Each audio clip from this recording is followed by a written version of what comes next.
Hola, hola. Bienvenidos a Esperanza Vence, donde la Esperanza vence. Welcome to Esperanza Vence, where hope wins. Okay, so here's the 10-card Celtic Cross tarot reading that we pulled for today. And you can see that we're using the Morgan Greer Tarot, one of my all-time favorites. It's probably because the artwork reminds me of my childhood. I always refer to, remember the Hobbit movie, the animated one? That's what these illustrations remind me of, is that kind of animation, those colors, the sort of soft, curvy lines that they use. I just love it. And so you see the 10-card Celtic cross reading, but then in the lower left-hand corner, who's that Seven of Pentacles over there? Well, you know what? He jumped out when I was shuffling for the reading, so I do take a jumper, and that's usually my indication to start throwing cards. So he's just over there in the corner adding some flavor to this reading. Seven of Pentacles. This is a card of practical patience. This is a card of somebody who's willing to put in the work and also surrender somewhat to the fact that they are at the mercy of the gods. They might have planted really good, like, non-GMO seeds. They might have planted, you know, the best from the crops that they had last year. But we are at all times at the mercy of the weather, energetic and otherwise. So sometimes also this could be a card of patience, because sometimes we know that we put in the work and we want to see the results already. We want to see the results yesterday. But he has to wait for the fruit to be ripe. So this is a card of tending and care, and no matter what happens in this reading, no matter what happens in this story that's about to unfold, that we're about to read together, let's just know that we need to maintain a sense of groundedness, patience, perseverance. We need to keep watering our garden. If there's not enough sunshine, we need to bring it. If there's not enough emotion, if there's not enough water flowing, you know, we need to unblock those systems so that we can have free-flowing, clean water to nourish whatever we're trying to grow. Okay? And I mean that in energetic terms, symbolic terms, and literal terms. So thank you for fine-tuning your free will and intuition with me for our 10-card Celtic Cross reading, 4th of February 2025. I'd like to say that whenever you come across this video, this reading could be the answer to your question right now. So it doesn't have to just be for the day that I pulled it, although it might be more legitimate to my life on the day that I pull it, because I'm the one pulling the energy. I do try to make a serious intention to pull energy for anybody that's watching this reading, and I really try to hold that pretty clean and clear. But me being a human being, you know, I do get somewhat involved, and so that's why I don't pull cards for myself. I go to a professional. So if you are a tarot reader and you need to go to a professional, hit me up. The links are below. And even if you're not a tarot reader and you would like to get a 10-card Celtic Cross reading, an astrology reading, or any sort of way that we can fine-tune our free will and intuition together, hit me up. I have had a lot of requests on my contacts page on my website. I'm redoing my website, first of all. You'll see it when it gets here. And secondly, if you do have an inquiry, could you please type something in the message box so that I know that you're not a bot? If you need an appointment, or if you have further questions about magical things, please just put something in the message box so I know that you're not a bot. Okay, so on to our reading, our 10-card Celtic Cross reading. We start off with the Page of Swords in the querent position. Who are we during this time? And the challenge is the Eight of Swords. In the near past, we have the Ace of Cups. In the near future, we have the Five of Wands. In our conscious awareness, we're working with the Two of Wands. In our subconscious awareness, the Four of Wands. How do we see ourselves? Strength. Gotta love that. What's in our environment, or how do other people see us? Page of Pentacles. What are our hopes and fears? Or in other words, what energy are we projecting right now? That's going to be the Seven of Cups reversed. And what's the likely outcome? King of Cups. All right, so right off the bat, you know, we're working with swords, wands. You know, we're dealing with our passions, we're dealing with our words, we're dealing with our feelings. You know, it's kind of, you know, we're dealing with our money a little bit too, I guess, in our environment. That's sort of supporting some new starts financially. So, okay, let me start the story from the beginning. And if you've watched my channel before, you can see that this is a little bit of a different format that I'm playing around with. You know, it's Aquarian. We're floating between the Aquarian and Pisces energies. We're dancing between, excuse me, beer burp, literally. I love a PBR while I'm doing a reading. I'm serious. But then beer makes me burp or whatever. But here we are. So I'm burping beer and reading tarot, and this is what we're doing. With the Page of Swords reversed as us, or as, you know, the topic of conversation here, maybe we are internalizing some of the ways that we may be miscommunicated.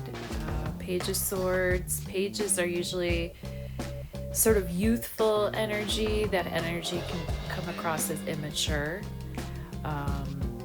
You know, when we are trying to get a handle, I always see, you know, when these kings and queens and pages, they're gripping the swords, they're gripping the cup, they're trying to get a handle on it, right? They're trying to get a handle. So the Page of Swords reversed, this is a character who, if it's an actual person in our lives, they could be a youth, like somebody in their teens, 20s, or somebody that has very youthful energy, Gemini, Libra, Aquarius person, someone with a lot of air energy. If we were tuning into a topic when we turned on this video, or when we were tuning into the cards, if we were tuning into a topic and not necessarily a question about a person or a question about us, this could be sort of like the upside down Aquarian / Gemini energy coming through. Jupiter has just gone direct today, so it might take a while before those communications turn right side up from being upside down.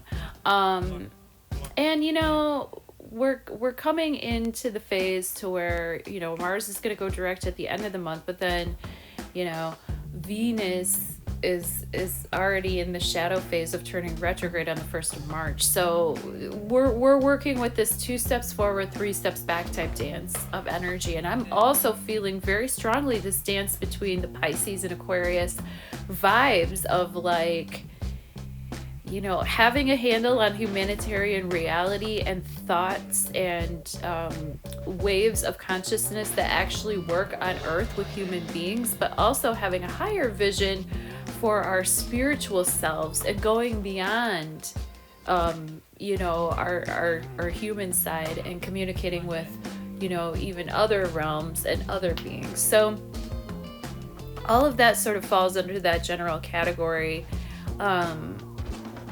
But the Aquarian vibe just has more like science, you know, science. It's science.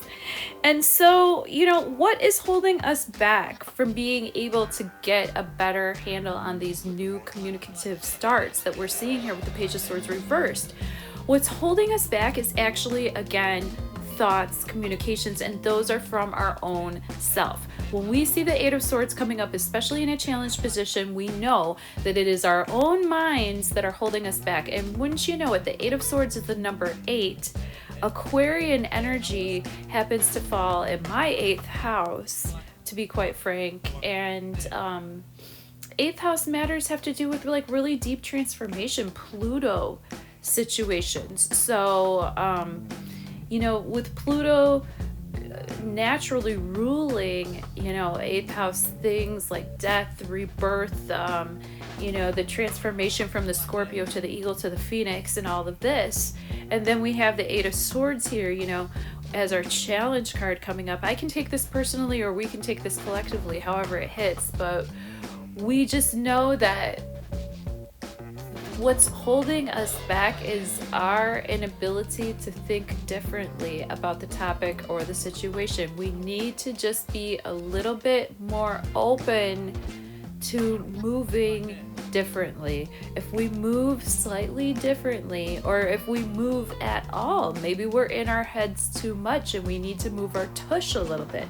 Because if this character in this Eight of Swords would move her tush just a little bit to the left or the right, she could cut herself free from these binds, and then she could release the blindfold that she has and see clearly. In the near past, we're dealing with Ace of Cups reverse energy. Cups in the tarot are our capacity to give and receive emotionally. And with Ace of Cups reverse, you know, we might have received an emotional gift, but it might not have come off quite the way that it was intended. We might have taken an emotional gift and mistook it for something else, or we might have misspent it, or we might have lost our chance, or we might have been feeling a little bit hopeless. With the Ace of Cups, aces are always good luck in a reading, and Ace of Cups is like a really pure offer. But with this in the reverse, there might be strings attached, you know, there might be a little bit of ego involvement. With the Ace of Cups reverse, there just might have been an emotional opportunity, or we might have had an opportunity in the near past here, within the past couple of weeks up to a month, to we might have been overgiving.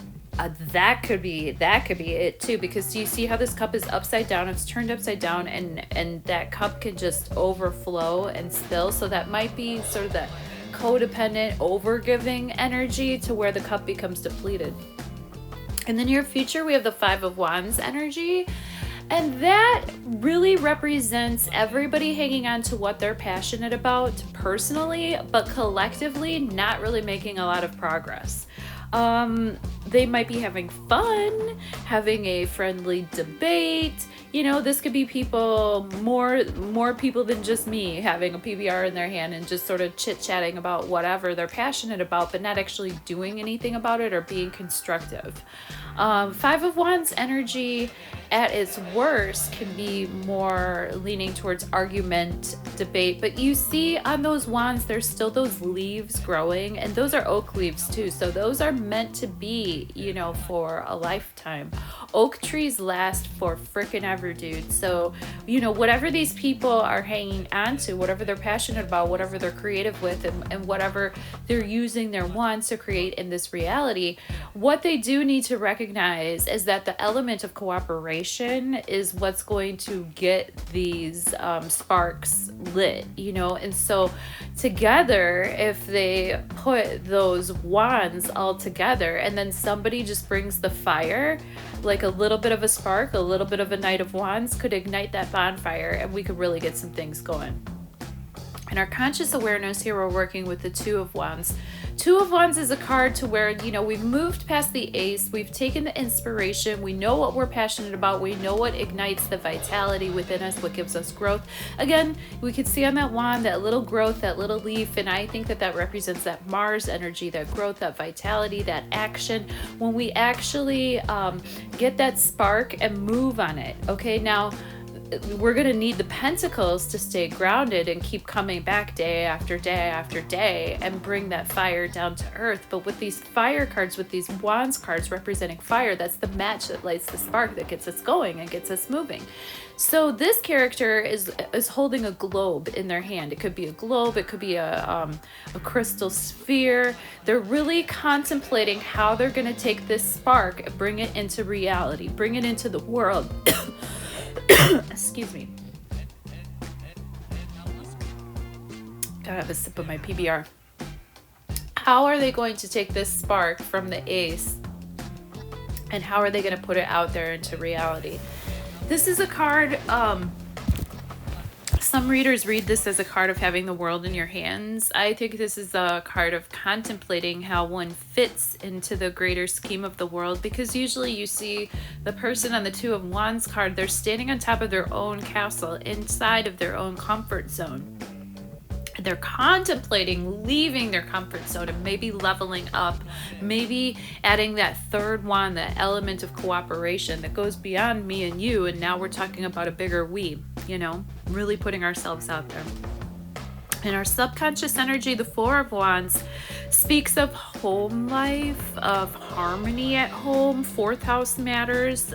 Fourth house is naturally ruled by the element of like Cancer. You know, I know that there are some people that don't feel like zodiac signs rule houses, and I guess the jury's out on that, but sometimes I get a vibe for a house and it's a sign, and sometimes I get a vibe for a house I know there's natural planet rulers. But I'm getting Cancer vibes here, even though it's a Wands card. You know, Mars is in Cancer right now. Mars represents fire. Mars is retrograde in Cancer right now. So, you know, we might be subconsciously looking at the deeper subconscious aspects of what home means to us and how home has shaped us as people, and what is patria and how do we fit into these schematics. Because the Four of Wands, yes, it is a card of home. Yes, it is a card of building a stable and happy situation. Each person, you know, from the Two of Wands that are in our conscious energy, we're joining our two wands with somebody else who is like thinking beyond themselves, and they're joining their two wands with us to make the Four of Wands within the greater community.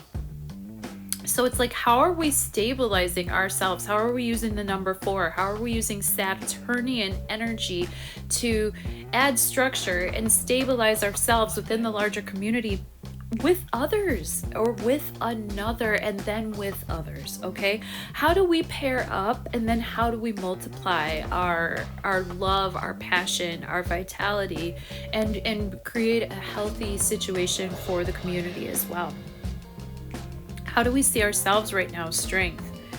Strength is a wonderful card of staying in the divine flow. Usually you see a little infinity symbol above her head in the Morgan Greer Tarot. That is not here, but the number 8 is an infinity symbol in and of itself.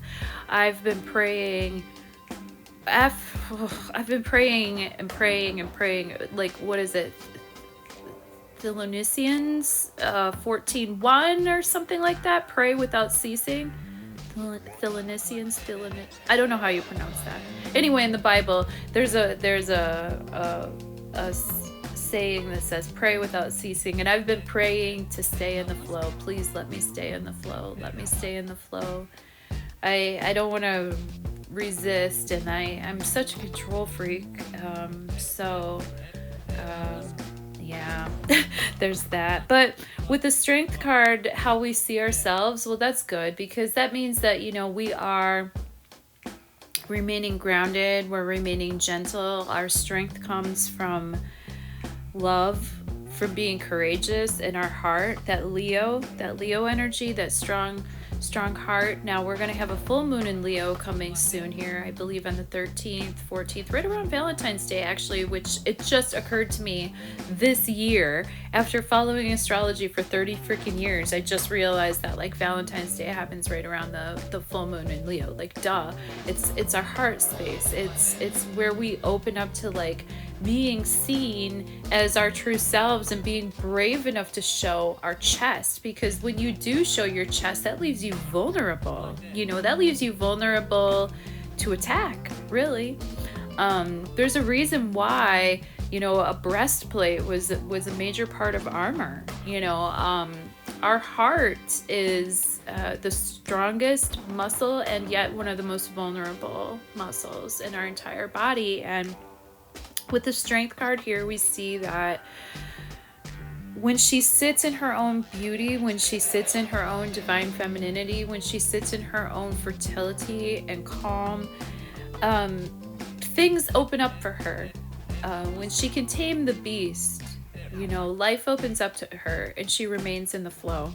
In our environment now, or how do people see us, we're dealing with the Page of Pentacles energy, which could be some new starts practically, you know. We could be planting some new seeds here, or, you know, with it being that the first quarter moon in Taurus, right after that new moon that we had in Aquarius on the 29th, which freaking was that was a cleansing moon for me. I'll tell you what, that was a death moon. That was a dark moon. The balsamic was tough. The moon came in, it said bye, and I said okay, here we go. And yeah, so now after we have plowed the fields and tilled the ground and composted what needed to be composted from Capricorn energy, you know, that we're still kind of cleaning out that dead earth, right? We tilled the ground, and now with the Page of Pentacles, we're contemplating what seeds to plant next. And maybe some of the seeds that we're planting are starting to just, you know, at least get in the ground, at least get watered a little bit. I'm not sure that they're taking hold, but we're at least, you know, we're at least getting our seeds together. We're at least getting our Johnny's order together so that when it is time and, you know, the ground is well fertilized and everything's set up, then we will be ready. So the Page of Pentacles energy is supportive in our environment. And if it's actually a person in our environment that could be helpful, that could be a Taurus, a Virgo, a Capricorn person, somebody again with a youthful vibe. That page energy is either new starts or youthful energy, so we can kind of vibe with that in our environment. And our hopes and fears are the energy that we're projecting right now. We have the Seven of Cups reversed, so we might have just kind of felt a little bit like, uh-oh, did I make the right choice? Was I waffling too much? I know I can't waffle anymore because the card's in reverse, so I got to get my head out of the clouds. I got to, like, you know, the Neptune is conjuncting the North Node. You know, this is supposed to be some, like, dreams come true energy, but it could really add some fogginess to, like, where we're being pulled. And we could be being pulled in a direction that just seems really unclear to us right now. And we could really be projecting that, like, oh fuck energy, you know, like, geez Louise, did I pick the right cup? You know, what have I done? You know, we could really be wondering if we took the right path there for a second. But with the King of Cups as our likely outcome, gotta love this dude. He's a Scorpio, he's a Pisces, he's a Cancer person. If he's a person in our lives, he's mature. He's taken himself past the stage of the page, past the stage of the knight, and he's become a king. So he's a grown-ass man who is in control of his emotions. He, even if the seas around him are very choppy and there are cyclones in the water and tsunamis coming, this dude is chill. You can come to him. He is a calm space for you to be recognized. He can see how you feel and he can understand how you feel, even if he doesn't get too mushy-gushy himself.